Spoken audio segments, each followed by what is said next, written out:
이상기후로 인한 홍수와 가뭄, 폭염과 산불이 지구촌 곳곳에서 나타나고 있습니다.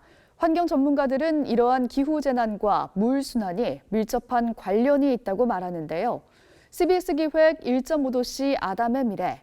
오늘은 기후위기 대응을 위해 물을 어떻게 사용할 수 있을지 취재했습니다. 송주열 기자입니다. 지구촌 곳곳이 전대미문의 홍수와 가뭄, 폭염과 대형 산불로 신음하고 있습니다. 지구가 보내는 위험 신호인 기후재난은 천문학적인 피해를 떠나 인류의 삶과 생태계를 위협한다는 점에서 인간의 결단을 요구하고 있습니다. 여전히 이런 가운데에서도 우리가 지금 직면하고 있는 위기를 제대로 보지 못한다고 하는 것, 그리고 그 속에서 들려오는 피조물들의 신음소리를 제대로 듣지 못하고 있다고 하는 것에 안타까움들이 좀 있어요.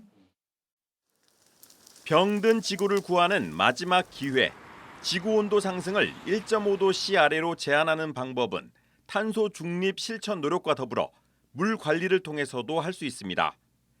환경 전문가들은 기후위기를 늦추는 데는 탄소 저감 노력과 신재생에너지 사용 등이 미래의 대안이 될 수 있지만 당장 닥쳐올 기후재난을 효율적으로 대응하기 위해서는 물을 이용해야 한다고 입을 모읍니다. 끓어오르는 지구를 식히고 물 부족으로 고사되는 생태계 회복을 위해서도 물이 필요하기 때문입니다. 물 산업 분야 종사자와 연구원, 공무원들이 물 자산을 이용한 탄소 저감을 위해 머리를 맞댔습니다. 지난 2019년 준공한 국가 물산업 클러스터에 모인 전문가들은 상하수도, 댐, 공공하수도 분야 탄소 저감을 위한 물 관련 신기술을 발표하고 이를 산업적 차원으로까지 끌어올리는 방안을 모색했습니다.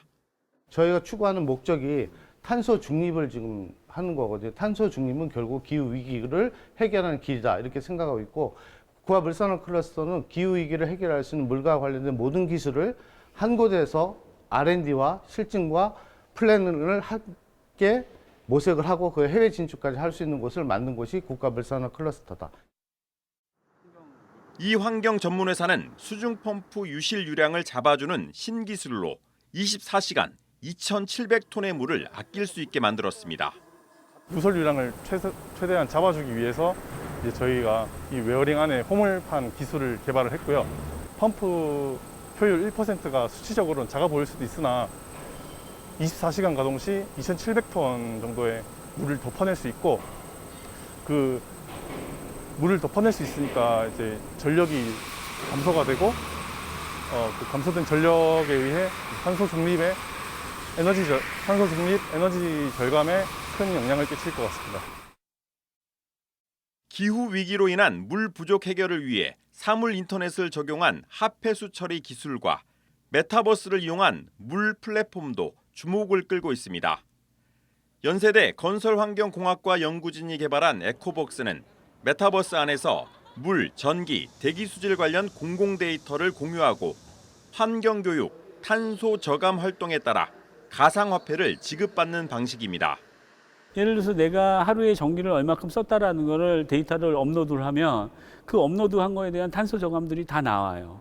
그러니까 내 생활에서 어떤 물을 쓰고 어떤 전기를 쓰는 걸 자료를 입력을 하면 그만큼 그 사람에 대한 탄소 저감 활동들을 알려준다고요. 프로그램을 통해 가지고. 그러면 내가 탄소 저감을 위해서 어떤 활동을 이만큼 해야 되겠구나. 이 밖에도 많은 전문가들은 우기에 빗물을 모으고 물을 재이용해 탄소 저감과 생태계 회복을 위한 비음용수로 활용하기 위해 힘쓰고 있습니다. 기후 위기 시대, 물의 건강한 순환이 기후 재난을 막고 지구 생태계 회복에도 도움을 줄 것으로 기대를 모으고 있습니다. CBS 뉴스 송주열입니다.